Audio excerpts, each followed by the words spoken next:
Hello and welcome to the Black Dog episode number 378.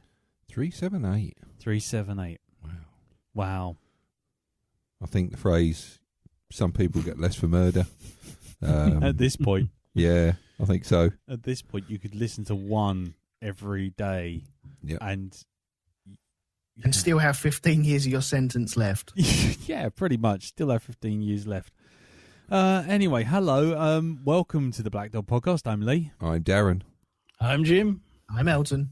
And this week we will be continuing our 4, possibly 5, possibly 6, because The indeterminate weeks length of horror. period. Because I've just realised that after next week, I'm away in New York. So the final week might have to roll on to the week after, which will be November. Yeah, you might have to do that one without me. Oh, right, okay. Production meeting. Hey, live on air. Live on air. So you're not around for the first week of November? No, it's the 5th of November is when I've got I will be, wait a minute, the 5th is a Monday. It's the 13th of November. I won't be around. Okay, so you won't be around for Green Lantern then? No. Oh, that's a shame. Anyway, so... Is that part of the interminate weeks of horror? It could be. It definitely could be. It should be. It fucking ought to be. Anyway, so moving on from the see, that's a sparkling opening to a podcast, isn't it? Hello, everyone. Welcome. When are we not here? I mean, Everyone's out. everyone's out. I went to listen to the Black Dog podcast, but it was closed. Yeah. So now we move on to the well, we'll do How's Your Week, aka old men complaining about things that are making them old, which it's regularly becoming now, and then we'll move on to this week's movie, which is Under the Shadow. Mm-hmm. Yeah, Under the Shadow, aka Hey, Under the Shadow, if you were listening to it on Netflix. Yeah, Where the American accent we switched it off of that. Yeah. It's like in that one when you switch on the actual dubbing for the women at the beginning, the girls in the university office sounds really up here like this, and then you switch it to think, and suddenly she's got a very deep voice. It's a lot deeper than the one that they've got dubbing her. She doesn't sound like she's 16 years old anymore. No. So, there you go. There you go. So, anyway, we'll get to that shortly. But first, we'll find out how everyone's week's been. And we'll start with you, Jim. How has your week been, sir? Busy, really. Yeah. Despite various things, try to make me not busy. Mainly, as is traditional, it seems to be some law somewhere you can't go on a long-haul flight without them putting some fucking plague carrier on board. So just as you get rid of the jet lag, you get a cold. Nice. Yeah. Which, considering I had enough work to catch up on, that wasn't helpful. No. It's one of those things, isn't it? I think it's like the old sort of like 18th century and 10th century sort of like cures. If you get one disease, you can't get another. So they're saving you from some awful disease by putting someone who's just like coughing their lungs up on a long haul flight. Hey, Mum, look at me. I'm Ebola proof. Exactly. Well, I think the other disease is the actual airline food they're serving you. Yeah, well, there's this that. is chicken in a rosemary sauce, really? Are you telling me? It's tray. Yeah, served with broccoli, really? The broccoli you served me is the shit I normally sweep off the chopping board when I do broccoli. That's how much broccoli there was in that. Yeah, you got one I'm sprig. not kidding either. Nice. Some broccoli sweepings, you should have said. Broccoli sweep. A dusting of broccoli. Yes, anyhow, other than that, we've been playing the great game that you always play when you need work done on your house. Is, will a tradesman actually turn up and fix things? Nice. Answer, no. Did they turn up and go, oh, we would fix it, but we forgot, we haven't got the part? Well, no, he turned up, then he went away and got a part. He said part broke, and then he said he'd come back with some meters another day. He so far hasn't, so right, fuck him, find somebody else. Nice. But as this when he's been round, it involves a lot of the electrics going on and off, which means the computers go off. He's kind of, and I've got work to do. It's kind of, actually, I just don't give a fuck if you don't turn up. It means I can just get on and get some shows in the bag, actually, like I'm meant to be doing. Nice. Some of the house isn't going to burn down. It's just the bathroom lights are buggered. That's fine. I'll live with it. I've got candles. I can do this. I was going to say, candles in the bathroom. Go romantic, Jim. Pretend it's why not? It's a feature, not a failure. You I made little lanterns with LED tea lights. There you go. See? You could do an episode from the bathroom. That would add that echoey effect. You wouldn't have to actually get that on like Audition or anything like this. You could just sit there in the bath and have a dripping sound as well. So it makes it sound like a dank dungeon that you're sitting in. I'm speaking to you with my foot stuck in the tap. Robin Asquith has just turned a up. podcast from the bath. Yeah. Oh, that's it. That's an idea. Yeah. Quick, TM. Now that's a concept. Yeah. That might be worth playing with.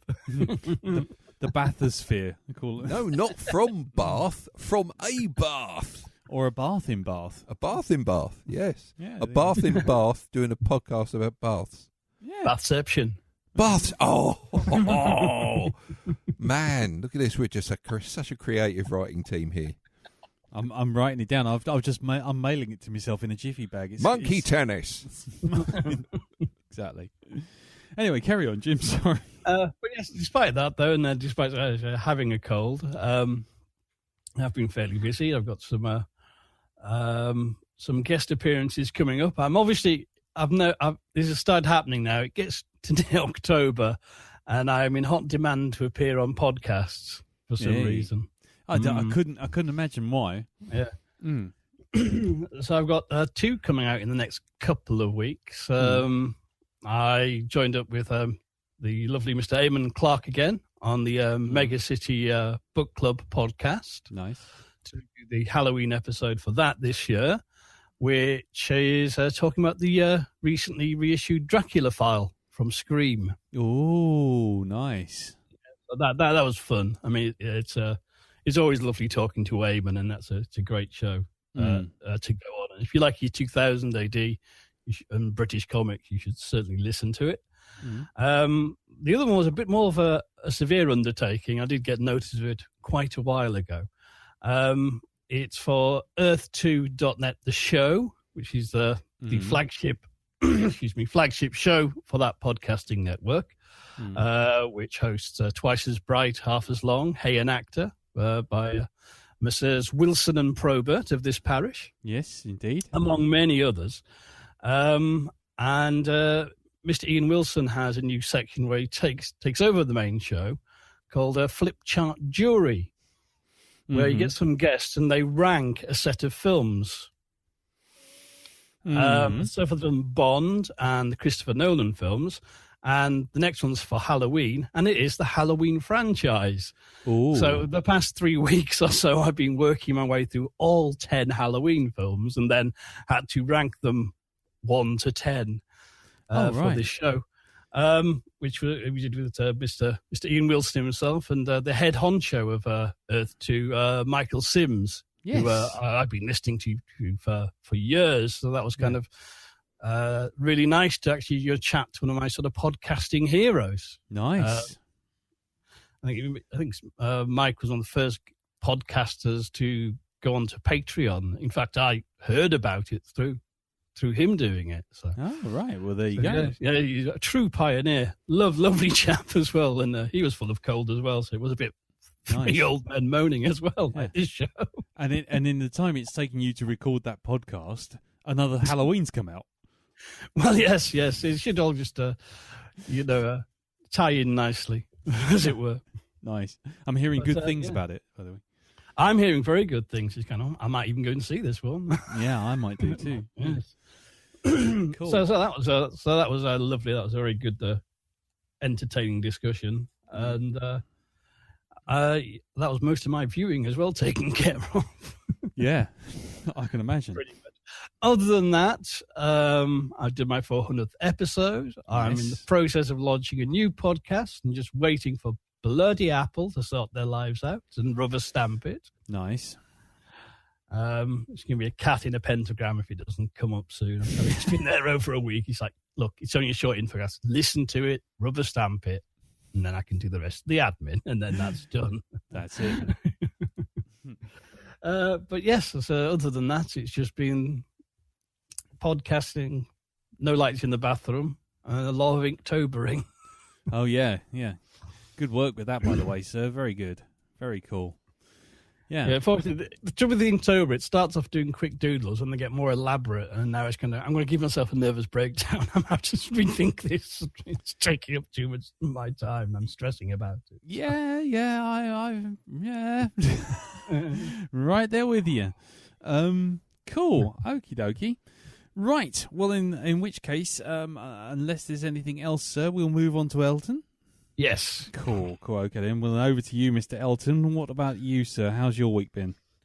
Well, after the dramatic undertakings of last week, where I ended up in A&E, it's been rather quiet. Hang on, what did we do this weekend? We celebrated Amanda's birthday. There we go. Yeah. We went out to various pubs and had various meals, and we took it nice and easy, nice and relaxed. Everyone was happy with everything that they got. So Nice. Yeah, that's about as exciting as it got this time. I didn't want any dramas this week. Oh, right. Okay. So that's that. That is it. That is honestly it. Yes. Right. Okay. Well, brilliant. Wow. Okay. We're moving at quite a pace here. We certainly are. So over to you then, Mr. B. Yes. How's your week been? Busy.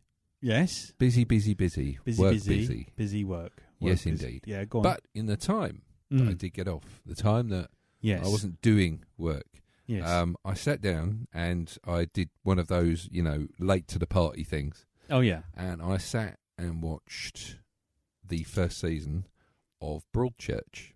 Oh, right. Yes. Broadchurch, possibly one of the most fucked up towns in England. Yeah.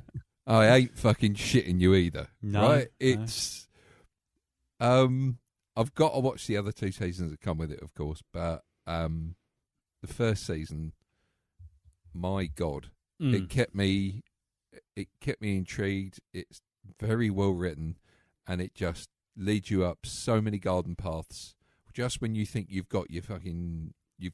zeroed in on the prime suspect, something comes along and makes you start doubting everything you've believed up until that point. Right. It's like, or maybe, yeah. Yes. So it's not a happy show. No. It is, if you aren't feeling too good, don't watch it until you're feeling happy, because you're going to need that buffer, right? Because it really is, it's absolutely superb writing, but my God, it's really sad in places. Yeah. It's just quite depressing in others. Yeah. Have you watched it yourself? You said the first season. Yeah. I never saw the second. I saw the first though. Yeah, I've not seen the second either. No. But David Tennant in this and Olivia Colman, absolutely brilliant. Jodie Whittaker as well, as the mother of a small child that who starts off with a small child being found dead. Her performance is just superb in it as well. Yeah. She plays it very, very well. And there are times when you're sitting there going, why did you do that? Don't do that. Yeah. Only bad can come of this. Yeah, no good can come of this. No good can come of this. Don't listen to that person there, because they're only telling you that because they need to make money. They're shit stirrers. Yes, they are. Yeah. So highly recommend it, but make sure you've got a dose of the happies before you go in. Yeah. Okay. Don't go in if you're feeling bad or you've had a bad day. Do not sit and watch this, because No. it will make you feel even worse. Really will. Okie dokie. So there's that. And also, while preparing to watch Doctor Who this week, I've taken to baking before each episode. Now, last week I did muffins, which were really nice. This week, brownies. The best ganger in Lewisham. Yeah, fucking right. Ganj muffins. Ganj muffins. Yep. Jesus Christ. Salted caramel. Ganj muffins. Ganj. Wow. Brownies. Hold on. Sorry. I think that's the 1980s at the door asking for their phrases back. It certainly is. No, we didn't go. I didn't go. Sort of like all kind of Dutch on it, and Amsterdam. No, made salted caramel chocolate brownies, and they were absolutely fucking gorgeous. Yeah. Although I've got to say, I don't know how I was expected to get 16 brownies out of the mixture that I got. Right. Because it was just enough to fill a 20 centimetre tin, this thing. And it's just like, I'm looking at this thinking, there ain't no 16 muffins in my world. I'll tell you, that's like 6 at most. Yeah, but that's because you're a greedy fuck, and probably because it's not going to rise, so you made a bit of a hash of it. No, it did rise. Oh, hold on. It was lovely. The brownies were fucking gorgeous. Can you smell old man and piss?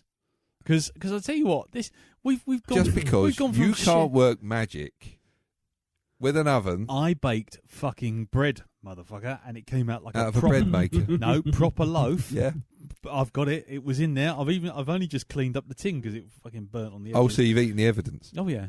Yeah. Yeah. Okay. Yeah. That's all I'm saying is we've gone from sheds to fences and sheds to bake goods now. Backaches to baked goods. It's like next week I'll be making some Werther's original. Next week, tenor ladies and next week pensions. Yeah, incontinence pants and you. What you should know. Thank you very much. Right. Yes. Okay. So muffins. So muffins last week, brownies this week. I'm not sure which baked goods I'm going to pick on next week. Man, I'd take you to the cleaners on a bake-off, mate. Yeah, fuck off, would you? Yeah, I would. No. I would. I would. Never mind this film screening, Black Dog Bake Off. Black Dog Bake Off. There we are. Mate, I got photographic evidence of a brain cake I've made. Have you? Yeah. Made a red velvet. Made out of brains. Red velvet cake. Right, okay. Red velvet cake with how long ago was this? Last year, Halloween. Yeah. Where's my fucking slice then? Oh, well, yeah, we kept it for you. It gone off. Yeah, come on, you can freeze it. What, thaw it out? Yeah. A red velvet cake? Yeah, I mean, it will just be mush by the time you thaw it out, but, yeah, red velvet cake in a dome shape, raspberry jam on top, bit of, was it icing folded into little curly S's. Did you make the red velvet cake yourself? Yes. You did? Yes. Every single bit? Yeah, we even got the rhubarb juice to make it go red. Yeah. Wow. That's 2 fingers for those of you who are not watching the video feed. And this is just one. There we go. Anyway. Oh, God. Fucking Black Dog Bake Off. What have we become? Next week, I'll be talking about the line of cardigans that I've knitted that will be sold on the Black Dog Etsy store. Man alive. I'll tell you, it is going to get to that bit, isn't it? It is, yes. When we start talking about thermal underwear, that's when I'm going to just walk outside and you're just going to hear a loud bang. Yep. And then this episode will never get uploaded. The Crochet Podcast. Clickety Jesus click, click, click, click, click, click, click. Anyway, moving away from your muffin tins and whatnot. Anything else? I'm sure there's something I'm supposed to mention. Jesus. But no, it really has been. Really has been all work. Right. Yeah. Okay. So not very exciting for the minute, but hopefully things are going to pick up and I will start doing. Yeah. Shit again. Yeah. Cool. Okay. Well, in which case, my week has been lots of personal shit going on with my dad. Won't bother telling you too much about that. I'm sure he wouldn't want me telling you all about that anyway. And the only thing probably worth noting is I watched one film this week. One other film. What film was that? Mandy with Nic Cage. Oh, okay. Right. Before you go any further. Yes. I'm getting the feeling, right? Yeah. Okay. Yeah. From what I've read. Yeah. Okay, because it all sounded really familiar. How it's a tour de force of art. Now, when people say stuff like that, then I know I've got another fucking neon demon on my hands. Would I be correct in saying that? In some ways, yes. Is it a case of one man's art is another man's what the fuck is this that I'm watching? Definitely. Yeah? Yeah. It's definitely it definitely qualifies for batshit crazy movie month. Okay. And it's not a film if you don't like B movie gore. Okay. If you don't like chainsaws, if you don't like almost radioactive levels of neon red light, then this is not the film for you. If you don't like Nicolas Cage not only turning up to 11, but literally turning the entire amp upside down and ripping the knob off, it is utter peak goggle-eyed Looney Tunes eating the scenery Cage. Nic Cage could be no more Nic Cage than this. This is Nic Cage distilled down into like pure essence Nic Cage crazy. One drop could render anyone Nic Cage from 60 yards. It's that fucking over the top. Is he Nic Cage being John Travolta in Face Off? No, that's how he starts. That's starting level. What? That's like a 5, and what we ramp up to is so batshit crazy, out there Looney Tunes performance. You just think someone's just decided to just let him do what the fuck he wants, and given him almost Oblivion Jungle's worth of cocaine, and he's just gone off on one. We want you to play a lumberjack, Nick. Oh, really? What's my motivation? This bag of cocaine. Get your nose in there, give it a good old deep breath. I mean, and get on with it. The long and the short of it, the actual basics of the story is that he's a lumberjack with an artist girlfriend. He's okay. Yeah, he sleeps all night and he works all day. He's a lumberjack and he's Nic Cage. Yeah. He cuts down trees. He wears high heels, suspenders, and a bra. The thing Doesn't get that batshit crazy. It doesn't. No. Okay. Well, frankly, do you know what? I think it's probably an outtake. It would not surprise me.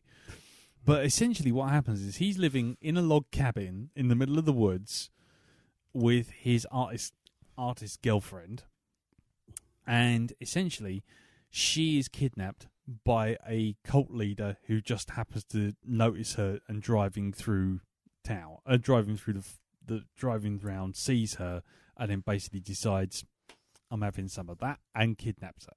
Mm-hmm. What then proceeds to happen is Nic Cage goes on a rampage of revenge and vengeance. Oh. That is as simple as I can put it.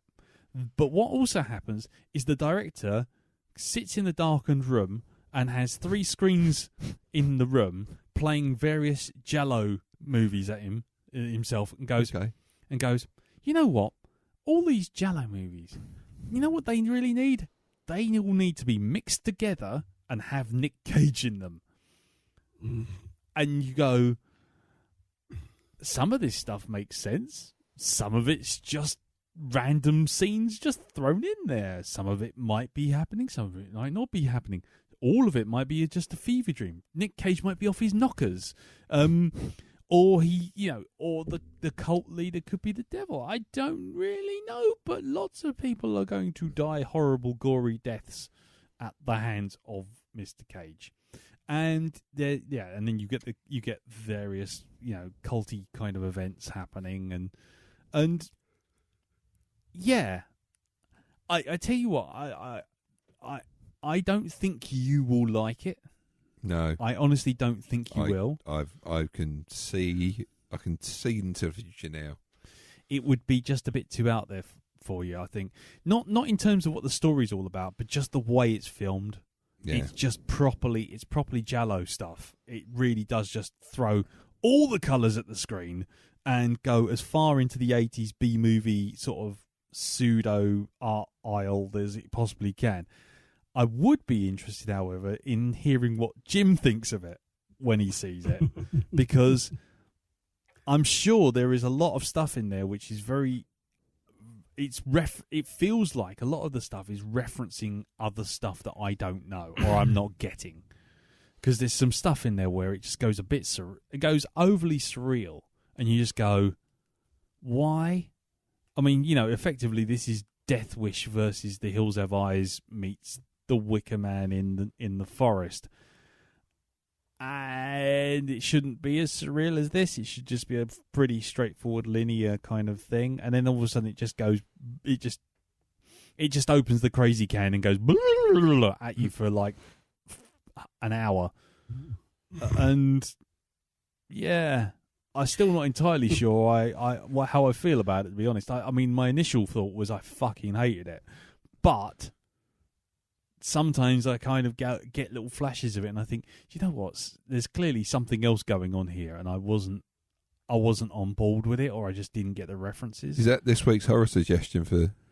No. I'm not watching it again. not for a very long time. But I'd be very. Is it on at the cinema or is it on a streaming service? It's on at the cinema. Right. Yes, it is called Mandy, and you know what? There is absolutely no reference to the Barry Manilow song whatsoever, which is not that's a missed opportunity. Absolutely. Cage singing Manilow. Yes, that should have happened while chopping people up with his chainsaw and hitting people in the face with his axe. I've just got a sharpened axe. I'm gonna run it in your back, drag you through the streets, tear you apart. I'm gonna kill you with my old push cart, oh Mandy. I've heard a lot about this film. I'm very intrigued to see it, but it's got Nicolas Cage in it, which is usually not a mark of quality cinema. No, really? No. From the sound of it, though, it's kind of okay. This could be a vehicle for, shall we say, where his talent is at currently and has been for a while. Yeah, it does. Although I've still not dared watch Drive Angry, which people say is the last good Cage film. No, it's not. No, for me, Nicolas Cage is either that's all right, or oh, fuck off. And Drive Angry is oh, fuck off. Yeah. In major spades is oh, fuck off. I guess you can sort of gauge how you'd like a Cage movie by what was Gauge your Cage. Gauge your Cage. So are we doing a Nicolas Cage season? No. No, absolutely not. But you can actually gauge how you'd react to this film by what was, in your opinion, your last good Nicolas Cage film that you watched. For me, I think the last film I watched with him in it, and I thought, you know what, that was all right, that was fun, I think was Con Air. So, as far as this is concerned, this is like... Oh, what was the one I watched? Like Hannibal Lecter was dressed up as Mr. Blobby and just sat in a kaleidoscopic room of strobe lights. It's just fucking nuts. Because I did a couple of Cage films back to back, right, to see if my theory was correct about him. And I think one of them was Drive Angry. Yeah. And the other one was the one where he plays a crusader protecting a woman who's been accused of being a witch. I think it was called Season of the Witch. Oh, good Lord. That one. And that was my Jesus Christ. Okay Nicolas Cage, because he's pretty sort of straight-laced in that one. He's not batshit bonkers crazy in it. The only time I've seen him batshit bonkers crazy and thought it was okay was the kind of Bad Lieutenant sequel, but that's whether or not you like Bad Lieutenant. If you've ever seen Harvey Keitel in the nude, wandering around his own house, drunk out of his head, going, "Ah!" You kind of think, well, Nicolas Cage in the sequel to that sounds fairly reasonable. Yeah, I can't recommend Mandy in any shape or form, but I think there are people out there who will get it and will go, yes, I see the references to that and I see where that's coming from, and the director is a guy who's just got Cage and said, go for it. And And So I've seen the trailer of it, and I've seen some stills of it when it was starting to be shown around. And bearded, blooded Cage looked quite cool. yeah, Especially from the point where he's gone through a real bad period of making utter shit. yeah. So I don't know. I'm kind of torn as to actually whether do I want to watch it or am I just curious on this? I think it's worth seeing if you're curious. If what I've told you hasn't put you off, then it's worth seeing because you will have an opinion on it. Absolutely. There's no way you won't come away with it just going, oh, it was an okay film. You'll just come away doing either one of two things, going, I fucking hated that. Or you'll sit there, as I suspect Jim might, and come away going, oh, that's referencing Fulci, that's referencing so-and-so and so-and-so and so-and-so and so-and-so. And because it does feel like it's referencing stuff and I'm just not getting the references. But fucking hell, it's a rough old ride. For sure. There's no way to sugar that pill. It's definitely a film where you'll just come away with an absolute headache. For sure. It's like, was one review said it was Slipknot the movie? I think that's a fair assumption. I think that's a fair assessment. Okay. So other than that, I've started watching. I started watching, but I didn't get very far into it. The Apostle, which looks very good, but I fell asleep because I was very, very tired. So I'm going to watch that again this week. That's on Netflix.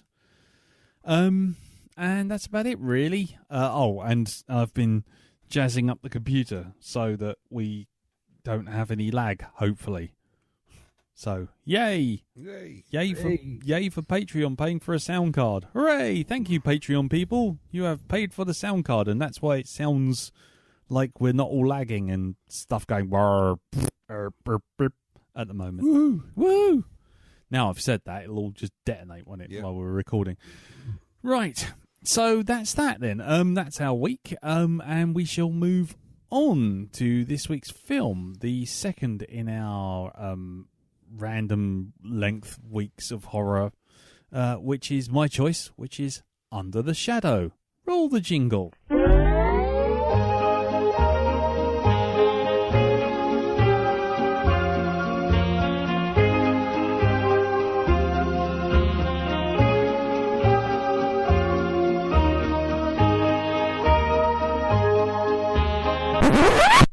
Right, okay, so, yes, we skipped the nudie ladies thing after an oral nightmare last week of the trying to say stuff over the top of that last time. So that's another tradition that's bitten the dust. Hooray!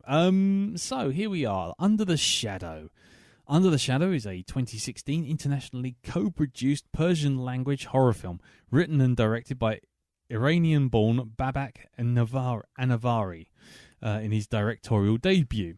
It involves a mother and a daughter who are haunted by a mysterious evil force in 1980s Tehran during the War of the Cities. The film stars Narges Rashidi, Avin Mashidi, Bobby Naradi, Ray Haratan, and Arish Mirandi. I'm terribly sorry for annihilating those names, because I have only just read them. It was produced by a British film company called Wigwam Films and was an international co-production with Qatar and Jordan and the United Kingdom. It was also the British entry in Best Foreign Language Film for the 89th Academy Awards, but sadly was not nominated. There's no box office information on it per se. However, there's no production information on it per se. The only bit that we've got from it is the critical reception, which, based on 70 reviews, Under the Shadow holds a 99% certified fresh rating and an average score of 8.1 out of 10 on Rotten Tomatoes. with the critics' consensus being Under the Shadow deftly blends seemingly disparate genres to deliver an effective chiller with timely themes and thought-provoking social subtext.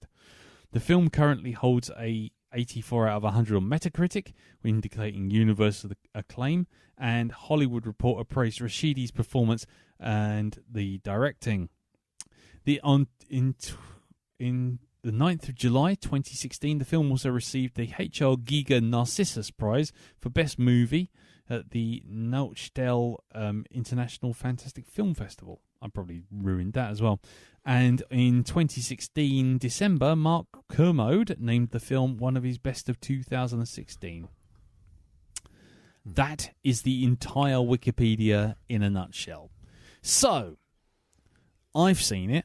I know Jim's seen it. Have you seen this before, Dal? No. And have you seen this before, Elton? No. Okay, right, fine. So we'll do it this way then. So Elton go first, Darren, then Jim, then me. How about that? Yeah, that's fine. Cool. Okie dokie. Right, fine. So Elton, potatoes at the ready. We want a score by the end of this one. What did you think of Under the Shadow? I was very disappointed with this. Yeah?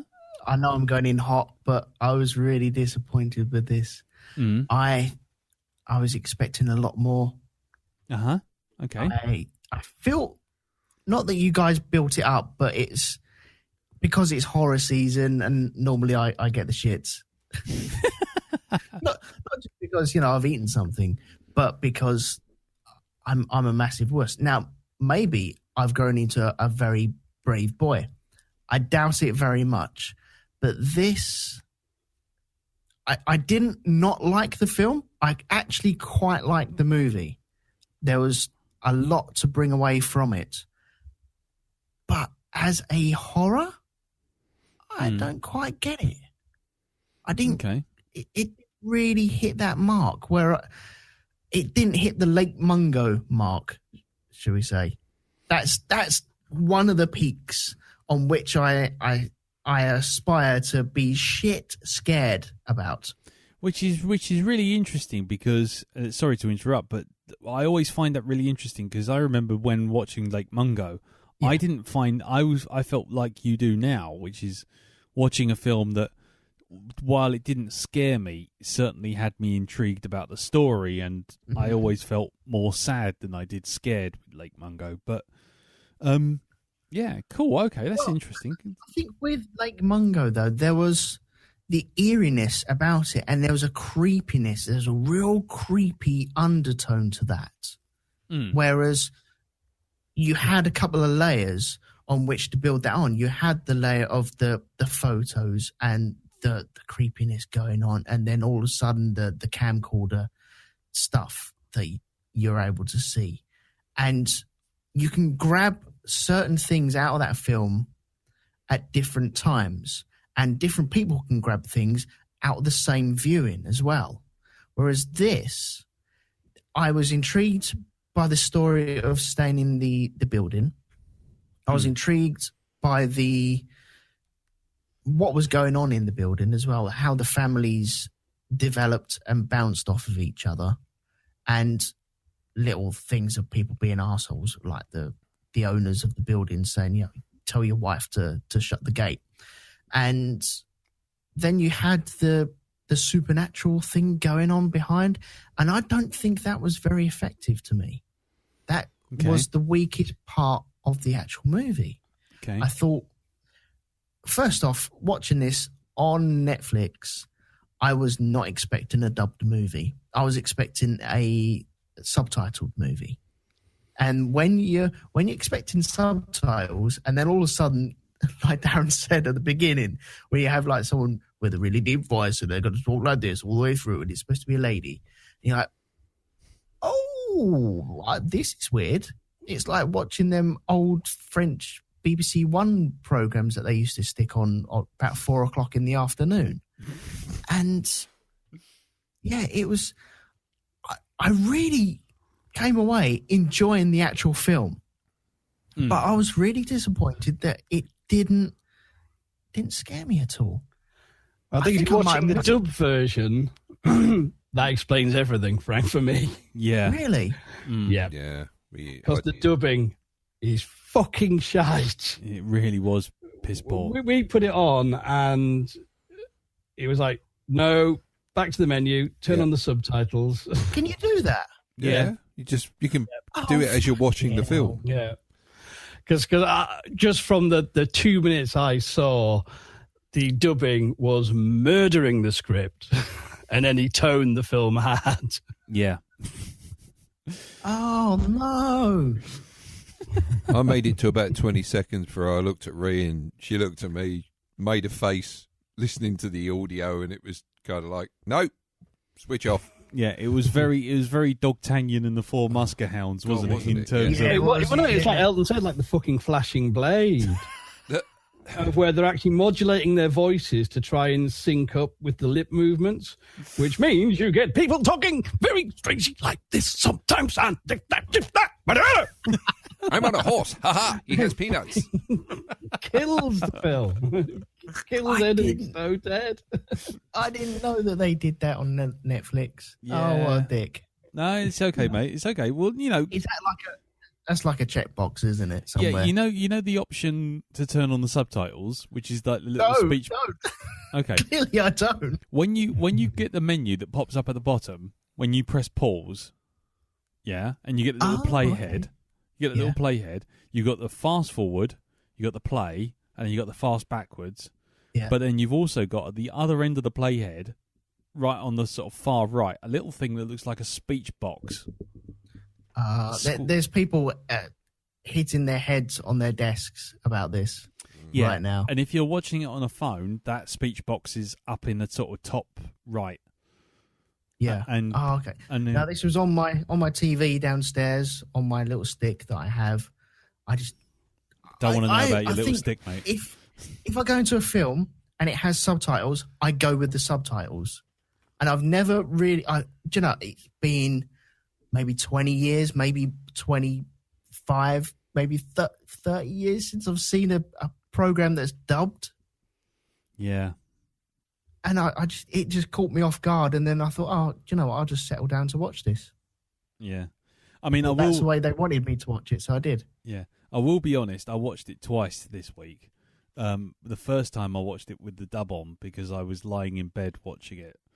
And I just wanted to sort of listen to it as much as watch it. And frankly, just in case I nodded off or my eyes closed and I could carry on following the story, the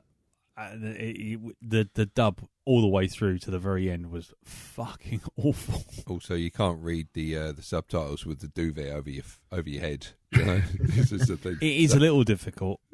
Yep. So am I losing so much atmosphere with the dub opposed to the subtitles then? Definitely, I'd say. In a lot from what I heard of the dub, it's kind of you're losing not atmosphere, you're losing just basics like performance. Yeah, nuance. I would really like to rejoin the university, please. Yes, yeah, exactly. I'm sorry, you can't do that. It's Yes. that bloke that's on that says, General Carla, Flash Gordon approaching. He does all voices in all foreign films for dubs. Yes, it was a bit Tim Allen doing Buzz Lightyear. In various different languages, yeah. I mean, it's okay. It's okay because the thing is, the actual story doesn't change that much. So if it hasn't really, it won't. The nuance of some of the dialogue will change, for sure. But ultimately the main sort of thrust of the story won't change. So. I think that the first 5 minutes I was trying to acclimatise to the dub, and you could see that they were trying to fit it in to match the mouth movements. Yeah, and you think, well, normally if they dub like on the news, if you watch the news and someone's being dubbed over there or translated, it doesn't fit in there whatsoever. There's gaps where there shouldn't be gaps, or there shouldn't be gaps, and it doesn't really flow with the person actually speaking. Whereas this was either chopped or stretched to fit their mouth movements. Yeah. I suppose I lost. It's like listening to an MP3. You lose the top and bottom, really, don't you? Well, it's more than that. It's kind of, speaking as someone who rates audiobooks and does stories, the way you read a line determines how effective that line is. Yes. It's like if I say, suddenly the window broke, the pain lashed in and severed his head. There's tension. However, I go, then the window broke and the rain came in and his head came off. Different effect. I think you should do everything like that. I'd like to hear you reread Shadow over Innsmouth in that jaunty voice, Jim. Do that Flashing again. Blade dub mode. Every audiobook you do, you need an A side and a B side now. Yeah. I think you need to have a misread the situation version. That's what you need. Serious when it's supposed to be comedy. Yeah. And then he saw this thing that would have almost, caused madness and stuff. It would have sent any normal man mad. Slowly, before he realised that he'd left his belt indoors, his trousers slid down. Yeah.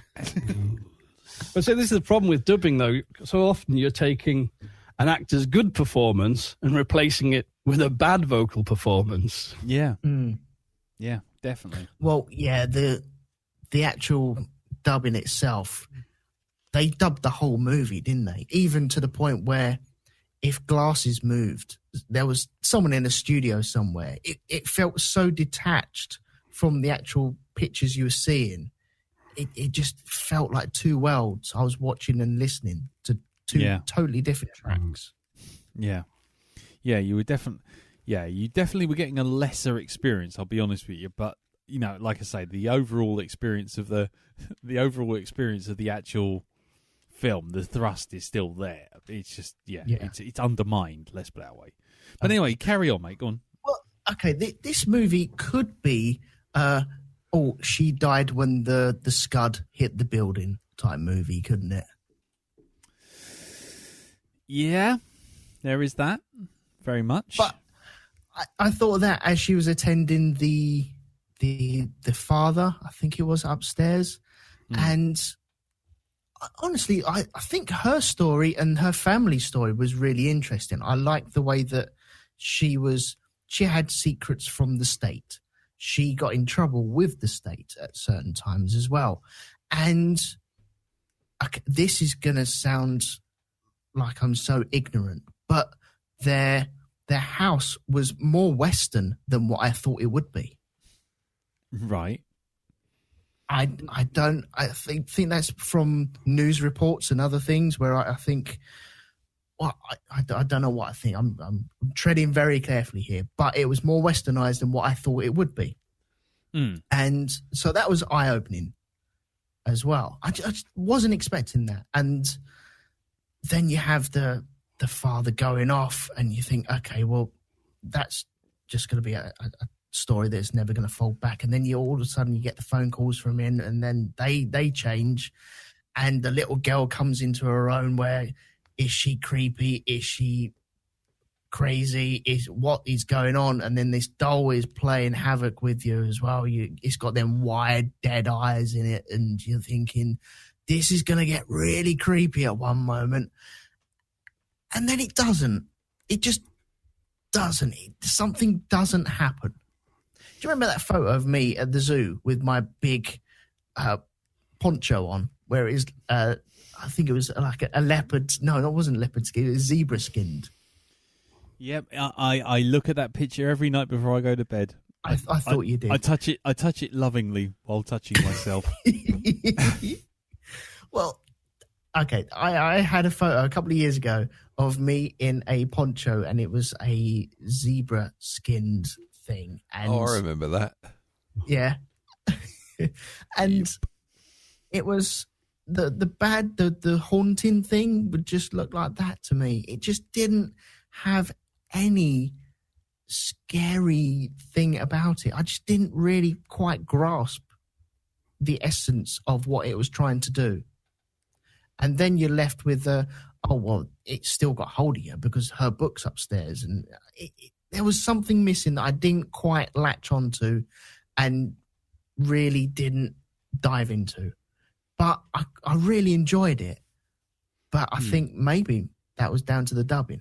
That's my fault. That's my stupid schoolboy error on the Netflix and not knowing how to use 21st century equipment anymore. All right, Grandad. Well, yeah. Have a Werther's. There we go. So we're back to the old man shouts at cloud podcast. Welcome. Anyway. Yeah.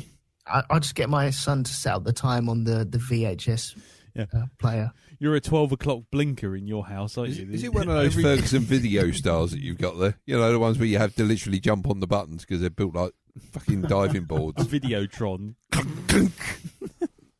You know, sounds like Ed 209 when you switch it on.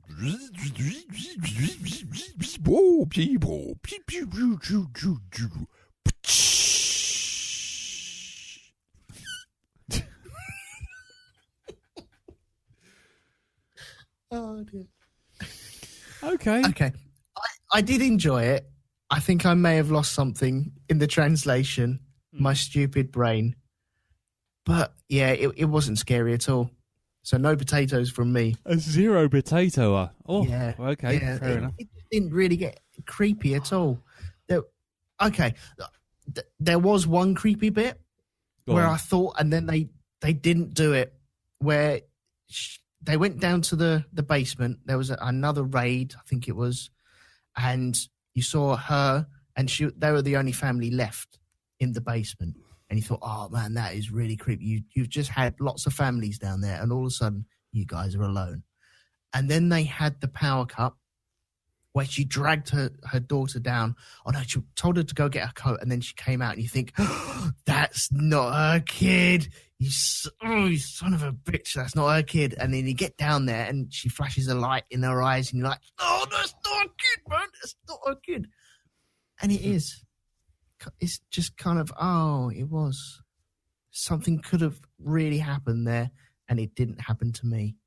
And I felt not cheated, just, balls. Fair enough. Okay, then. Well, I'll tell you what, we might get back to all of this stuff as we go through the review. So let's go to Darren and see what he thought of this, because you're the only other person who hasn't seen this film before. That's right. So, go on then. What do you think of this film? Okay. Do you agree with Elton, or do you have a different opinion? I've got a different opinion. Okie dokie. So go for it. I find only a certain type of horror film, or should I say, a certain type of film, the way it does scares work on me. Right. I mean, whereas a lot of people find things like The Ring terrifying, that sort of thing, I don't. But go back to episode 6, ladies and gentlemen, indeed, if you want to hear that. Oh no, episode 2. Sorry, carry on. I like creepy stuff that catches me unaware, that I'm not expecting. Suddenly, I realise what I'm looking at. It's like, is that what I think it is? Yeah. You know, that kind of thing. Yeah. This film did give me the creeps. Right. Okay, it was a bit unsettling with some of the stuff that I saw. I think because I'm watching it and it's doing the whole air raid thing. Some of it wasn't working on me. No. But the bit where the film did start working on me is where she hears banging on the door. She looks out and she sees something move in front of the door. So she pulls the door open, runs up the stairs a bit, and when she turns round, it's the fucking blanket in the corner, standing there, looking at her, and then it moves in. All of a sudden, the heckles on the back of my neck are already going up. Yeah, it's shit like that. Yeah, right. Totally unexpected stuff. Insidious was another one that creeped me out as well, just because of the way the spirit looks. Yeah, and you see it, you realise it's standing in the room. That kind of thing. Is that the one with what looks like a cross between Doc Brown and Darth Sidious? It's or like Darth that. Maul. Yeah, it's Doc really Brown and Darth Maul. It really is like something out of a bit of a nightmare. Yeah. You know. Okay.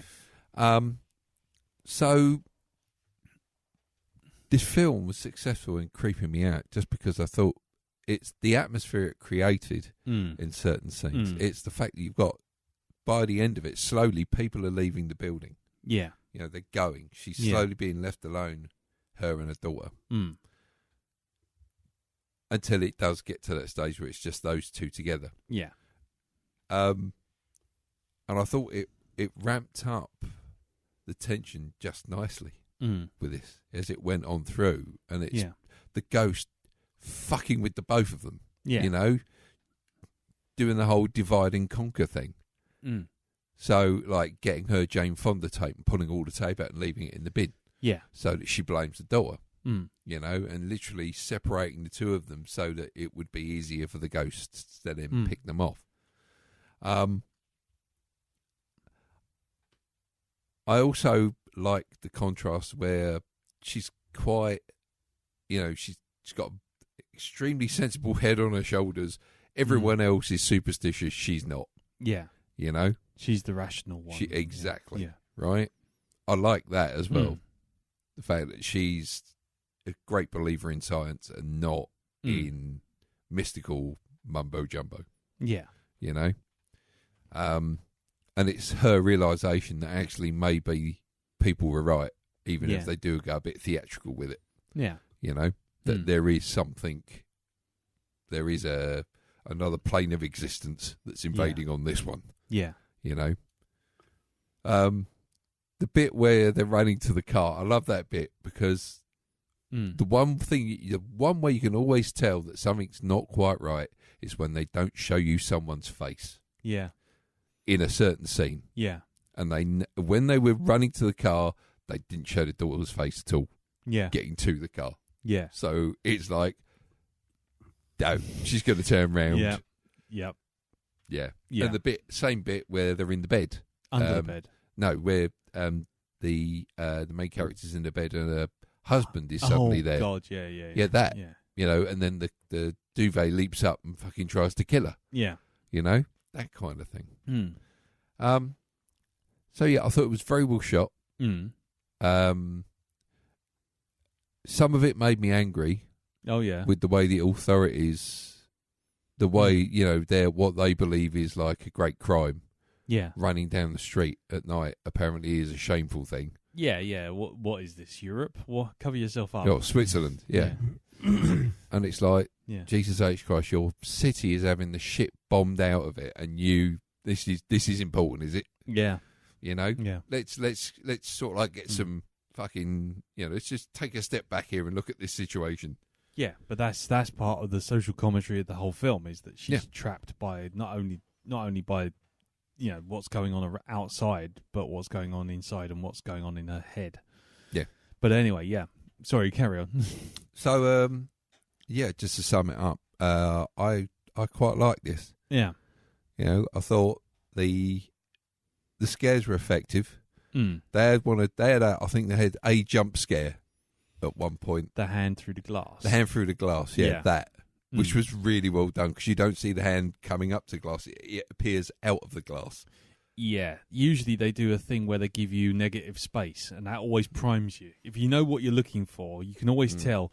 The Descent does the same deal, where basically you suddenly see someone's face, and you notice that the camera has just moved them slightly off to one side. Yes, and you're like, well, hold on, what's going to fill that space? Oh, fucking hell. Yeah. Yeah. There is that, but no, this was done very well, where it's concerned. I've got a bit of a thing about the quality of acting that comes from children in films as well. Yes. And there are some children, like, it's like the girl that played Laura in Logan. Oh, yes. Yeah. A superb performance. Yeah. Right? Way in excess of her years. Yeah. Again, with the child in this one, the child actress in this, she's really, really good. Yeah. I thought she was absolutely brilliant. Yeah. Just that little angry face she yeah. comes up with as well. You left me behind. Exactly. Yeah. You know? It was the shrugs I liked. Yeah. So I thought she was very convincing. Yeah. You know, I really thought, kudos to her. I thought she was even better actress than the one who played her mother. Yeah. So, yeah, thumbs up where that's concerned. Cool. So, yeah, in general, I like this film. Cool. Okie dokie. So, right, okay. Well, then, I'm sure, feel free to jump in, you or Elton, once we start getting around this. But okay, then, on to you, Jim. So, this is your second or third time watching this? Second, actually. Okie dokie. So, what did you think of it? I really enjoyed this again, because it felt like I'd watched this very recently, but it was actually a couple of years ago when I actually go back. And so it was just about the right amount of distance to have I remembered it fairly well, but there's a lot I'd forgotten, which is always kind of nice, as the film sort of can surprise you again a little bit. Yeah. Yeah. Again, I was really struck at what a well constructed sort of movie it is. And I remember kind of last week we both warned people going, it's a slow burn, blah, blah, blah. And actually there's a dramatic bits at the sort of front end actually aren't as lengthy as I seem to remember them. And whether it's because I know the story, you start spotting just these little things happening actually right from the start of things that move around, things that are slightly off, of like the garage door being left open. Yeah. And some of the things the kids allude to, and there's just these little bits of foreshadowing that there's something gathering. Yeah. Which I really like. Again, I mean, this is a film, I think as Darren says, it very much has to be carried by the child actor, because if you don't get a good child actor, that would sink the movie for you. And I just think it is just I still think it's a fascinating little story. And I think one of the things I liked about it was I came away sort of understanding Iran and its history a lot better for it. Because we have very much grown up sort of after this era, when, you think of it all being like very extreme, and we get a certain propagandized view of that country. You forget it was a modern go-ahead country before the Ayatollah seized power, and there was just this, literally this kind of revolution that changed the whole direction the society was going in. And I think it's an important film for people to see, because you do go, oh, they're just like us. I mean, that sounds so fucking ebony and ivory trite of the worst kind. Yeah. But it's like Elton says, it's kind of the flat, you've got a Jane Fonda video, which then you discover actually is contraband and should be in trouble if someone they had it now. But until recently, in the point of the film, that was fine. Yeah. You know what I mean? And it's I think, it's really... It is an eye opener. I mean, and it you do come away you think, God, I've been so naive. What was I thinking? And it makes you question, I think, how the image we're given of certain countries through the news and this kind of stories we only ever hear coming out of them. You know what I mean? Yeah. I think that's a very important. That's a very important thing, and this is a very accessible way to have that. Far more accessible than if it was some sort of Oscar bait movie drama that would win the awards, but no fucker would see. Yeah. Whereas this is a good little horror movie that people will watch. Yeah. Yeah. And it'll get that message to a far wider audience, and an audience who needs it most, not just people who know it already or think they do. Yeah. No. But I mean, I really enjoy it. I really like the fact that it. I think somewhere online, I can't remember, Tom McCambley brought it up, but they're saying it's sort of a folk horror film, because it is sort of taking that idea of something, ancient from local legend and having it sort of erupt into the modern day, and having that sort of clash between the sort of, the modern culture and modern philosophy and ancient belief and superstition. And I think, that gives it a bit of a novel flavour for me, the idea, of the Djinn. Yeah. I did do a bit of research, because, obviously Djinn are where we get our being westernized into sort of genies. But the idea is, in Arabic folklore is a kind of jinn. Actually, I think the root word means hidden, and they are literally beings that we do not have the senses to comprehend. Yeah. They're not actually strictly immortal, or actually, strictly speaking, they're natural rather supernatural, because they actually we just don't have the sense to be aware of them most of the time. Yeah. And they're like these hidden things living among us. Yeah. And some of them like to screw with us. Yes. Because they can. And, that's kind of, I think that's the interesting thing, because you get this kind of element of shape shifting. You're never entirely sure what it is. And I think that's creepier than just being, the usual ghost story. You get the backstory. Well, it's old Sir So-and-so, or it's this murdered kid who's knocking around in the house. You can conceptualize that. But, this thing that, travels on the wind and just essentially likes to torment people. Yeah. Yeah. He's kind of, and something you can't see that might be in the house with you, another invisible thing, an invisible person living alongside you. Yeah. Mucking you about. That's really frightening, because you can't, what can you do? Purely unknown, but tangible. Yeah, exactly. It's just there. It's like, it's almost like your own sort of personal demon kind of following you about, just fucking your day up in every conceivable way it can, just for the hell of it. Pretty much. Poltergeist in some ways. Yeah, because I mean, the idea in the folklore, there were benevolent jinn who acted as like muses to poets and writers. But there's also the bad jinn. You all know ghouls. Yeah. The monsters that eat people. A ghoul is a jinn that's took over a corpse to prey on people. Which you brought up in your zombie series, if I'm not mistaken. Yeah. Yeah, little cross promotion there.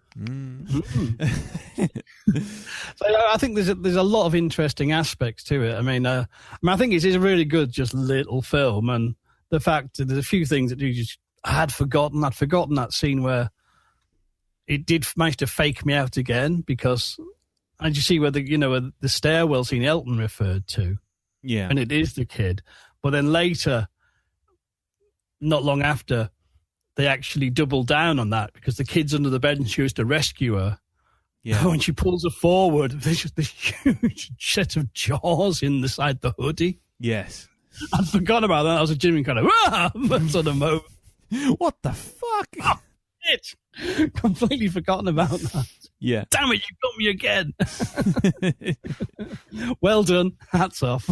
Yeah. Bastards. But it was interesting, because it's kind of, you can read the film, is any of this actually really going on? Is it just, the stress of the situation on her?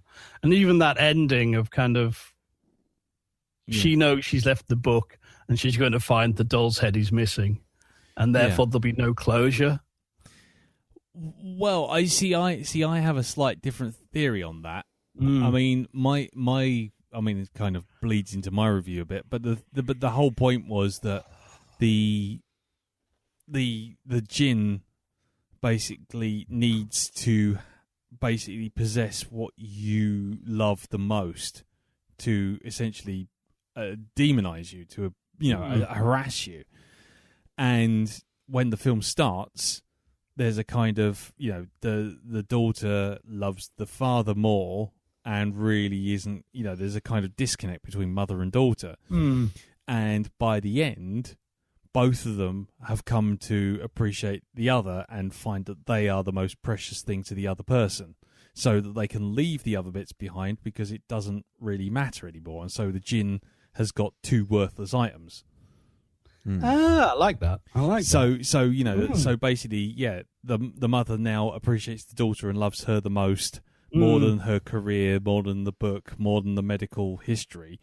And the daughter now is not no longer looking to the doll for comfort and solace and companionship, but the mother. And so the jinn's got two worthless items, effectively, because the strongest desires have moved away from those two items, and so the jinns can't get them. That's a really good point. I really like that. I like that. See? Yeah. That's why when it's left behind, it doesn't matter. I mean, you can read it in a more sort of slightly cynical point of view and go, well, actually, they're never going to get away from these things. But I think that was the whole point of the movie, was that they start off separated, and then the father being pulled away just adds to the anxiety, and it's actually those two having to finally get together and get along and work together as a parent and a child, and depend on each other. Both depend on each other emotionally and physically. And once that happens, they're free of the Djinn. I like that a lot. Yes. Yeah. Well, there you go. Yeah. Sorry, Jim. No, that's all right. No. I was like, ooh, another rewatch. I'll bear that in mind. That's a couple of years down the line. But no, that's good. I like that. Cool. But I think that's the beauty of this film, that it does work on quite a few levels. Yeah. That you can, there's room to read it, and none of the readings you can come up with feels like a cop out. Yeah. Which I think is always the danger of where you're going, oh, is it real or is it Memorex? It's kind of a lot of the people are going, oh, for God's sake, shit and get off the pot. And whichever one you come up with, you're going to disappoint half the audience. Yeah. You know what I mean? It's a dangerous game to play. It's one that people think is a really good game to play, but it's fucking hard to pull off well. Yes. And then satisfy all concerned, and that it's a rare storyteller who can actually, pull that one off well without someone going, oh, come on. Yeah. Oh, for God's sakes! I've sold a pup here. I thought this was a psychological drama, or I thought this was a ghost story. Boo! Give me my Doll's Tea Party back or whatever. Yeah, I want a refund. Sorry. Anyway, carry on, Jim. Sorry. Yeah, so I really enjoyed watching this again. So I think it is just a great little movie, and I'm really glad it's still on Netflix and still finding its audience, basically. Yeah. I think it's a film that deserves to be seen by more people, one way or the other. But yeah, cool. Okay, well, I guess over to me, I suppose. For me, this is like I say, this is like the third time now, that I've seen it. Basically, because like I say, I watched the whole film with the dub on the first time this week, and then I watched it again with the dub off. Because it's like I'm no longer in bed and I'm just sitting here, so I'm going to watch it. And so just to reiterate, I think the dub really does kill a lot of the atmosphere, stone dead.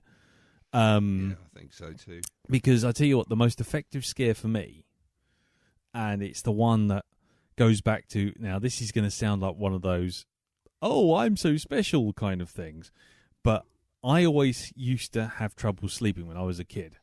And one of the things in the first house I grew up in was that I would do one of those things where, when you stare at something for so long, your brain starts to look for patterns, and so it would look for shapes and all this kind of thing. And across the hall from my bedroom was the toilet, the bathroom, and that had a big window, the frosted window that was sort of looking straight out onto the main road, Baring Road, which in turn had a street light. So I've got this frosted street light coming through one window, straight down the corridor, straight into my bedroom, straight into my face, basically. And when I used to have problems sleeping, I would stare at this thing, because I hated being in the dark and all this sort of thing. And I could swear, this is just clearly it was all in my head, but I could always swear that if I looked long enough, I would see a shadow of a head poke around the door of my bedroom. And it wouldn't be my parents, because you'd hear them downstairs. And it wouldn't be my brother, because he was in a totally different room, and he'd have to cross across the hall, and he'd have to go across 2 rooms, and you'd hear him. Yeah. So it was clearly one of those things where you're looking too hard and you're looking for patterns and your brain's just kind of filling in gaps. Anyway, the thing is, there's a bit in this film when she sits in bed and she sits up in bed, and when she sits up in bed, she looks at the door of her bedroom. Yeah. And there's actually someone standing right in the doorway. Yep. And just runs away. Yeah. I shit myself. It was literally like emotional whiplash from like 1976 came smacking back across time and just ran up with a brick bat and went, "Doomph, here you go." Do you remember that? Do you remember that terror you used to feel as a 6-year-old? Get hold of that. Wham. Yeah, and I was like, some of it. fucking hellfire. And it's interesting because, with Elton saying that he didn't find anything scary and Darren finding all the stuff where the creatures hidden in the shadows are all being scary, it comes back to the thing that I think we always touch upon in one of these sort of horror seasons, which is it's interesting to see what things every one of us finds scary. So, like, with the kid under the bed with the chompy face, for Jim and making him jump and all this sort of thing. And yeah, I find with this film, the only time it ever has a misstep is when it actively shows you what's going on. When it leaves things kind of half glimpsed or not quite seen or sounds in another room.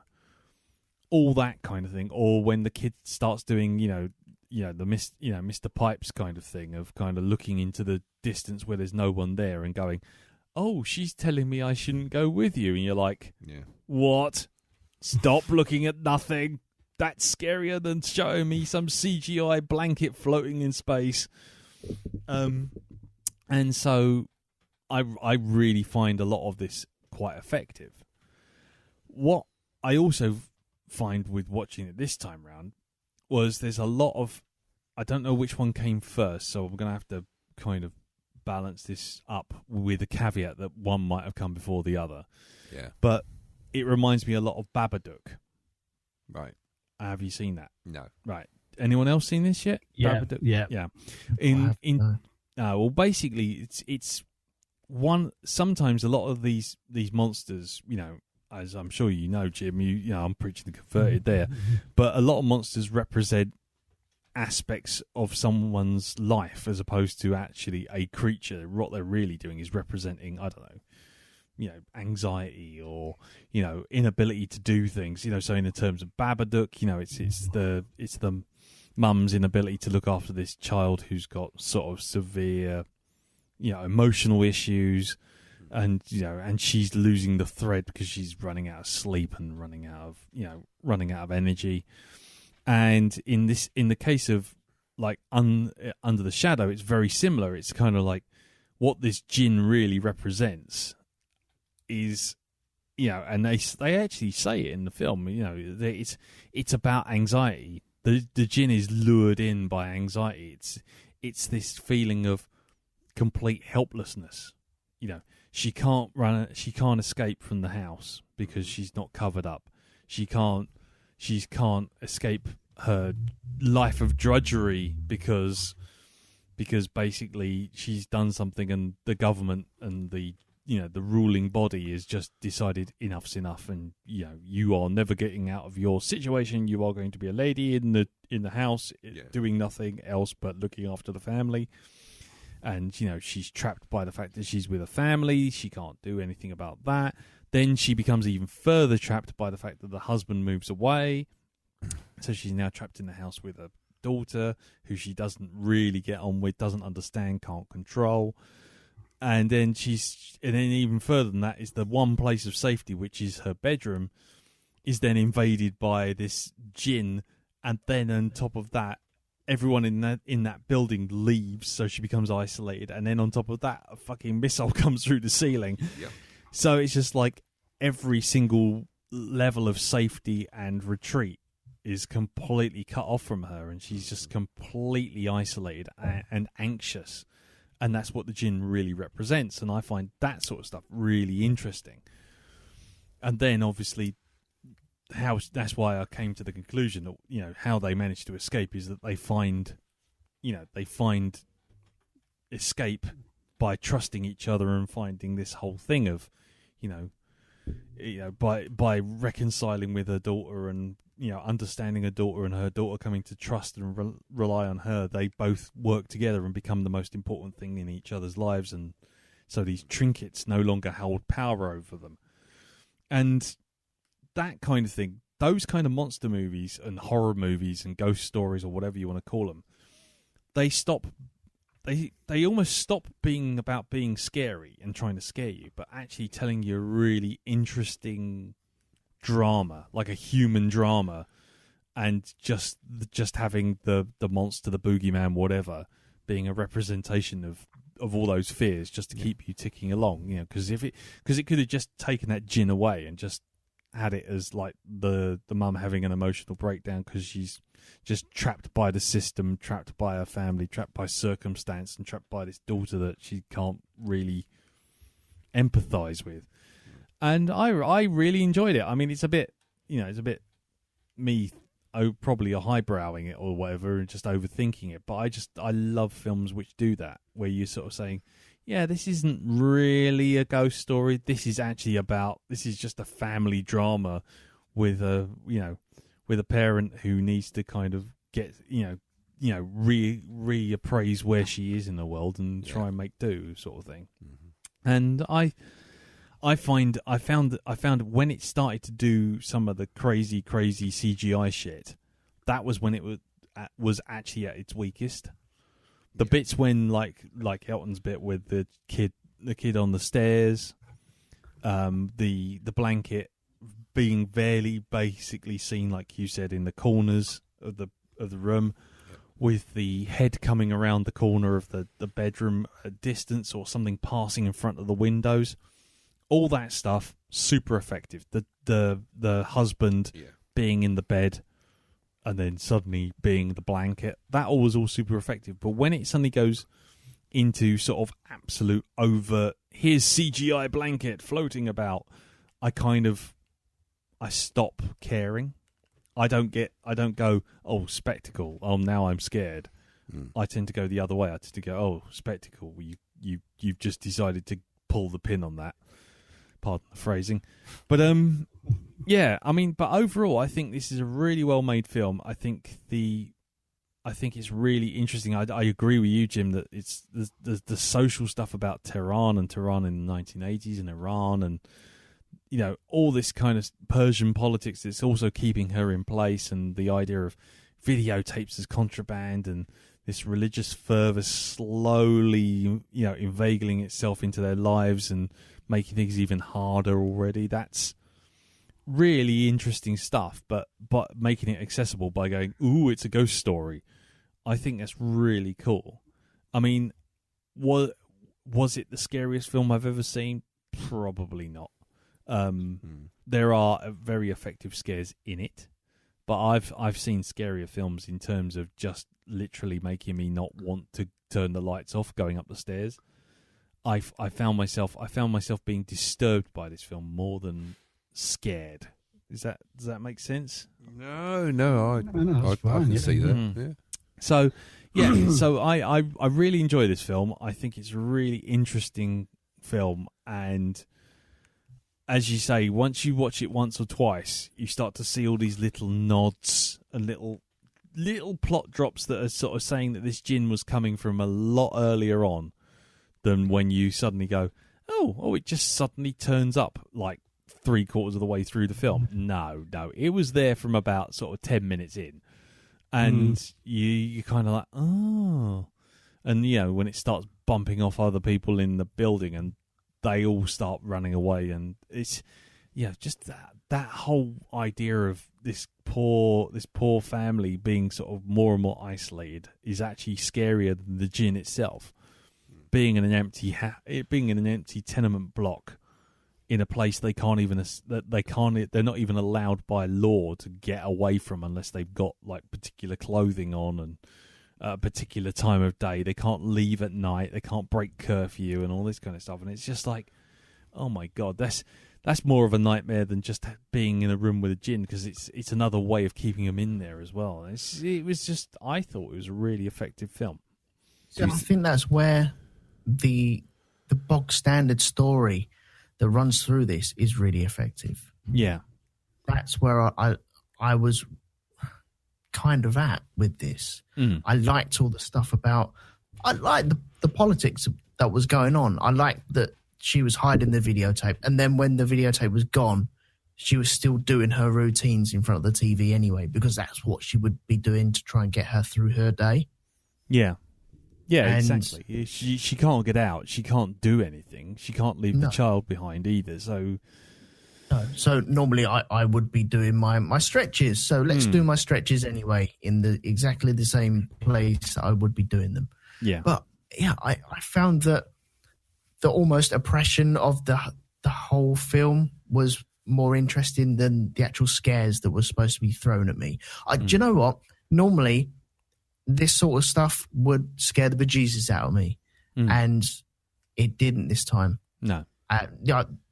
The faceless person in the doorway would terrify me normally, but I don't know what it was. Just didn't do it. So I'm blaming it on the dub. Blame it on the Well, all boogie. these sort of things, you have to have the build-up. I mean, horror is like comedy. It's the way you tell them. And the key to them both is timing. And all those kind of, the bits where you do see something are all just part of a drip, drip, drip of things people have said, of looks exchanged to build up. But if you get the dub, you're losing that. I mean, I dread to think what the dub sounded like when she's talking to the neighbour and the neighbour's sort of doing very subtle exposition of they travel on the winds. I mean, the original Persian, that's quite creepy. It's like a nice tea scene, and it's the sincere way this lady is sort of telling her, going, there's something bad in this building. Yeah. I can imagine. I dread to think how the dub sounded for that. I can- It's actually fucking like a chimp's tea party. I can tell you now that it was because I was waiting for that scene because I'd seen it at Fright Fest and then I saw it now with the dub and then I saw it without the dub as a comparison, and I've got to say that scene, it was how best to put it. It was the difference between sort of Robert Shaw telling you the USS Indianapolis story, and then all of a sudden going to a Pauly Shore movie. It was just suddenly, like 350 men went in the water, 25 came out, sharks got the rest, and all this sort of thing. Suddenly it was the equivalent of suddenly hearing someone go, yeah, like totally, they fell in the water and then the sharks got them. It was just like she's Nicolas Cage starred in the film about the Indianapolis. Yeah, well, I can imagine that. It was the difference between Jaws and I don't know, fucking Kelsey Grammer's Up Periscope. I mean, it was literally like, wow, hang on, that was quite an effective scene in the first turn. I saw that, kind of bringing you in and becoming conspiratorial and telling you all about it while having a cup of tea. Suddenly it's like, oh, hello, I'm a crazy lady. I'd just like to tell you all about my crazy ideas about a strange thing called a djinn. Hello. Yeah. And next week we will be doing a reenactment of Pearl Harbor. It's just, wow. It was just way off base. But yeah, sorry, Jim. Yeah. I honestly think no one dub films like that anymore. Yeah. At least thought we'd moved on from that, but apparently not. No. It was very much like when you watch Akira and they can't even pronounce the names, even though someone was clearly saying it in Japanese, and you can just pronounce the names the same way as they did in Japanese. So instead of going, Tatsuo, just instead of doing that, you got Tetsuo, hello, Canada. It's just like, how did you get from there to how did you get from Canada to Canada? What? Just how did you manage that? Please tell me it was dubbed with Phil Hartman's voice. It's not far off. I mean, it was very, very much like that. Hi, I'm Troy McClure. I'd like to tell you about the djinn. Not the one in my beer. Ha ha. So anyway, yes, it's not a good dub, and it does do quite a number on certain scenes. Another one is when she's trying to bring the dad back, giving him the CPR, and it's just like, no, he's dead. He's just like, wow, hang on. That's proper Monty Python. He's dead. You did the best you could. Yes, you did. You're a doctor. That was Terry Jones' women voices. Yes. Oh, he's dead, you know. Yeah. Oh, no. It's really bad. Anyway. Right. We did have a little bit of feedback on this.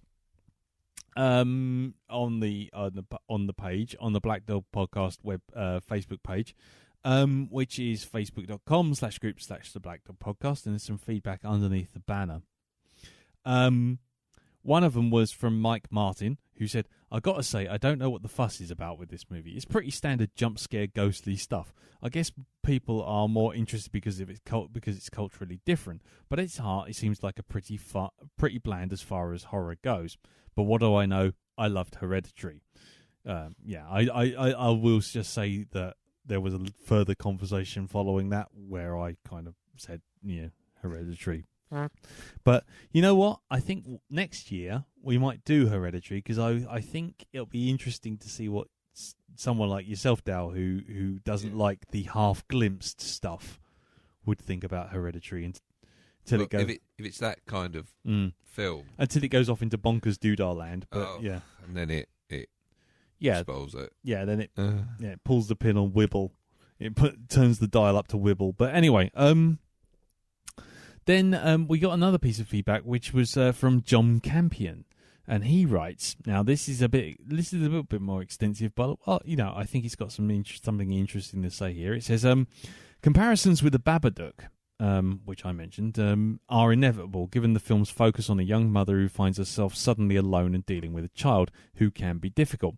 What this film does through a mix of peril of its characters living through the Iran-Iraq war in Tehran under bombardment, but not only that, the regime's cultural repression is lurking in the presence throughout, leading to one particularly memorable scene in which the terrified fleeing protagonist is detained for being inappropriately dressed.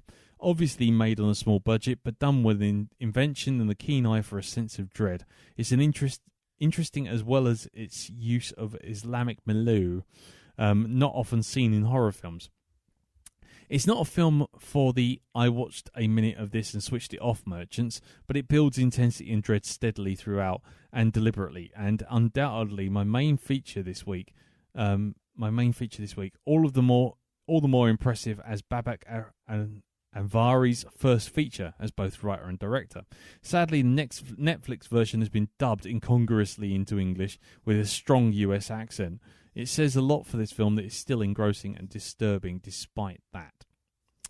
And Thomas McCambley said, and that ending. If what the film is saying is true, it wasn't an ending. Good film, Lee. Thanks for suggesting it. No problems. While Martin Thompson, who also watched it, said, funny enough, it's been exactly 4 years since we covered Lake Mungo. There you go. There you go. See, it's all in place. It's almost like we planned it. Connected. It's all connected. All connected.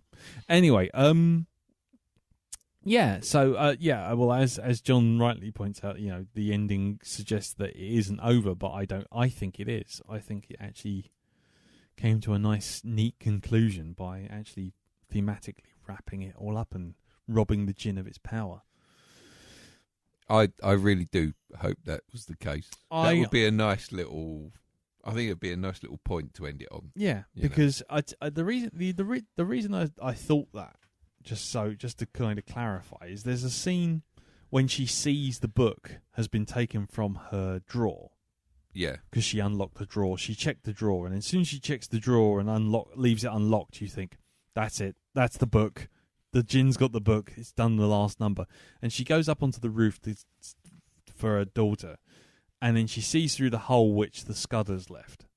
And then she sees the book down there. And her daughter screams. And instead of going for the book, she runs back for the daughter. And from that point on, it's like the focus has changed. Because earlier on, she's gone for the book and said to the daughter, oh, don't worry, go and get your coat. We'll be back in a second. And then instead of going with her daughter, what she does, she runs to get the book.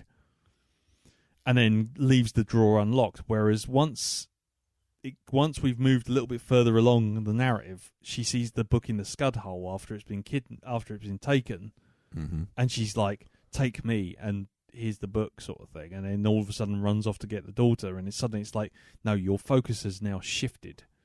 Your priorities have shifted, and so in theory, what's actually happened now is the Djinn's not really got any power over you. It's just pestering you because you no longer care about that aspect of your life anymore. It's not the most important thing. And the lady, the tea lady, the exposition tea lady, does actually say that. She says it'll take something that's most important to you. Yes, it's the thing that you want the most, and then, like I say, she goes back for the daughter, and as soon as that happens, that's it. The Djinn no longer has the power. So anyway, right, I think that's about it. I think we've done what we need to do. That's Under the Shadow. And if anyone does watch it and wants to leave any more feedback on the Facebook group or through Twitter, by all means do so. But let's move on to next week's film. Next week's film is your one, Jim. And what film is that? It is a little film called Sinister, which I caught not long after it came out, and I actually really liked it. It seems to have sort of disappeared in the cracks between your Paranormal Activities and your Saws and your Conjuring expanded universe. But for my money, it's definitely one of the most solid horror films of recent years. I strongly advise just don't find anything about it. Just watch it. Don't even get the glimmer of plot. Just go into it completely blind like I did.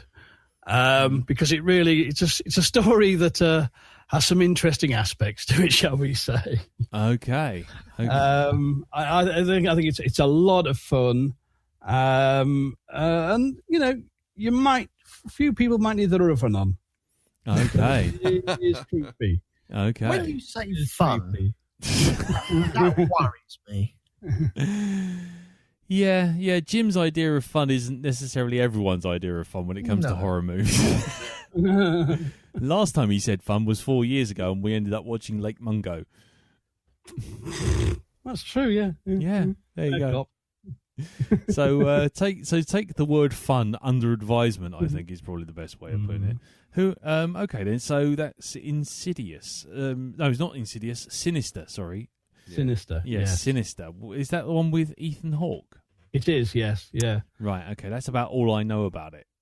Because I have not seen this at all. Has anyone else seen this? Darren, have you seen this? No, I actually thought what we were talking about was Insidious. With the child? Yeah. Crazy sight. With the Darth Maul demon type thing. Darth Maul, Harold Steptoe.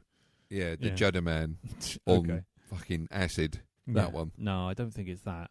Okay, and Elton, have you seen Sinister? No, of course I haven't. Well, I've got to ask, because you know what? I know you do. You know what? One day you'll say yes and I won't have seen it, and then the world will fold up like the house in Poltergeist. And then you'll keel over, and it'll be like the animator in the Holy Grail. Yeah. And suddenly the animator had a heart attack. And the beast of Caliban was thwarted.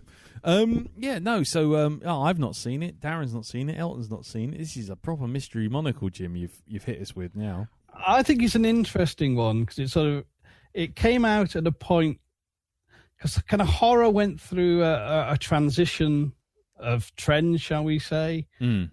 So the torture porn trend, so called, for better or worse. Where we had, horror was about being gory and nasty. And then we had Paranormal Activity, which sort of kicked off kind of where we are at the current trend for sort of being more sort of creepy with your Insidiouses and your Conjurings. And sort of that sort of, it's kind of what I think of the Ghost Train movies. Yeah. Taking a Ghost Train approach rather than kind of the Butcher's Window approach. Yeah. Like going to an autopsy sort of approach. Yeah. And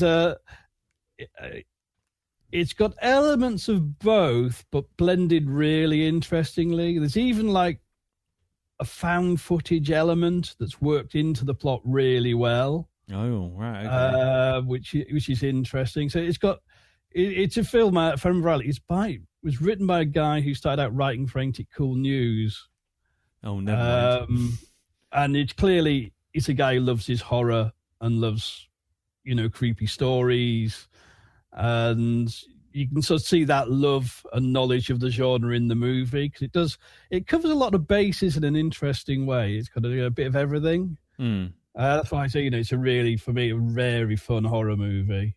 And so hopefully it'll be good Halloween fun for the rest of you. Lovely. Okay. Well, yeah. Just watch out for lawn work. That's all I'll say. Lawn work. Yep. Okay. This has nothing to do with lawn green. No. haven't got Hoss and Little Joe riding up or anything like that from Bonanza. Right. Okay. Well, fine. I'm kind of really curious now. Okay. Well, in which case, fine. Sinister it is. We will watch this and we shall reconvene next week. Right. So before we go, let's do a little bit of promotional stuff. Jim, what do you want to tell everyone about what's going on in Hypnagoria Land? Well, yes, this week I just released my 400th episode. Hey, golf clap. Golf club, yes. Thank you. You beat us. And the next few weeks are pretty much me celebrating.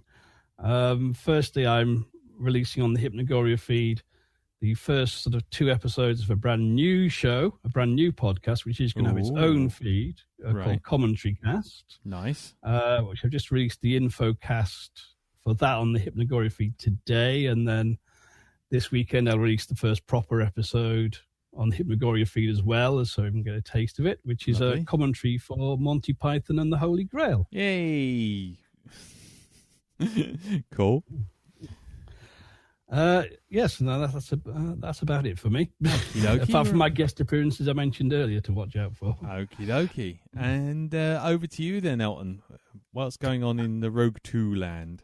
I've been quite quiet this week. No races or anything like that, although I am planning on recording a Shonky Lab on Thursday about fanfic.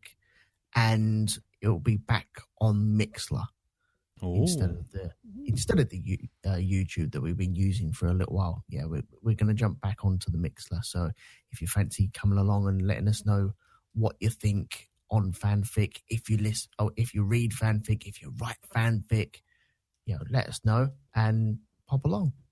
Are you going to be covering shipping? I'm going to be learning about all of this stuff. I haven't got a clue about it. Okay, cool. Well, you're in for quite the ride. Yeah, just steer clear of the stuff that's got / before the word fic. Yeah. Okay, /fic. Yeah. Rule 34. All that stuff. Yeah, just steer clear of that. No. /fic. Yeah. No. Just let him find out. Let him find out. Let him. Just don't tell him. Just don't tell him. No, the most famous piece of /fic. Go on. Which is 50 Shades of Grey. Yeah. Is actually Twilight /fic. Yeah, I heard that. Yeah. Yeah. Okay. Well. Yeah. Okay. Well, anything that conflates names, don't go anywhere near that shit. But yeah. Mm-hmm. Well, anyway, we'll let you discover it because it's going to be quite the journey for you. Have you got anyone helping you out on that journey? Martin Thompson is jumping on and helping us out. Mm-hmm. But anyone else is more than welcome to jump on Skype and join in. And, the phone lines aren't always blocked up. You will get through. Brilliant. And that'll be on rogue2media.com/ That'll be on mixler.com/rogue2media on Thursday. Brilliant. Okie dokie. Well, that's that then. Well, thank you very much for listening, everyone. Thank you, Jim. Thank you, Elton. Thank you, Darren. No problem. And yes, we shall join us all next week when we will be doing Sinister. Until then, like I say, you want to just leave some comments or any feedback, then just drop it on the Facebook group, which is facebook.com/group/the Black Dog Podcast. Our Patreon is still going, and as we've proven this week, hopefully through the sound quality, it's still paying for parts of my computer to make it all work, so that's good. Hooray! Hey. So this sound card has done the business, isn't it, guys? Yes. Definitely. Yay, cool. And that's always handy. And so all the people who are sort of giving us Patreon money, that's brilliant. Thank you so much for your support and continued support. It's really amazing and clearly helping. So you can find us our Patreon over at patreon.com/blackdogpodcast. And of course, if you feel like giving us a rating and reviewing on iTunes, by all means, head on over there. And if you and I tell you what, anyone who's listening to this who wants to give us a 1-star review, you know what? I hold you no grudges at all. All I ask is if you're going to give us a 1-star review, actually leave us a review. That would be really useful, because giving us 1 star doesn't tell us fuck all apart from the fact that you just like pressing 1 star. Yep. If you're going to give us 1 star, give us a 1-star review saying why you gave us it. Just saying it, just putting it out there. In fact, that's advice for everyone on any platform. Yeah, if you're gonna give us a review like that, then you have to earn it. Well, no, trial by combat, I think. Ripped shirts and floppy scissors. You're gonna do one, tell us why. Yeah, exactly. But do it for Amazon as well. Anything. If you're going to do Amazon or any of those reviews, 1 star, just tell people why. Don't just go, don't like it, because that ain't helpful and doesn't help people to improve. Anyway, right. Leave it on a down note like that. Bollocks to everyone. Hooray! So thanks very much for listening. Thank you, everyone. Take care, and we'll see you all next week for Sinister. Until then, take care. Tatty bye. Bye-bye. Bye-bye. Ta-da.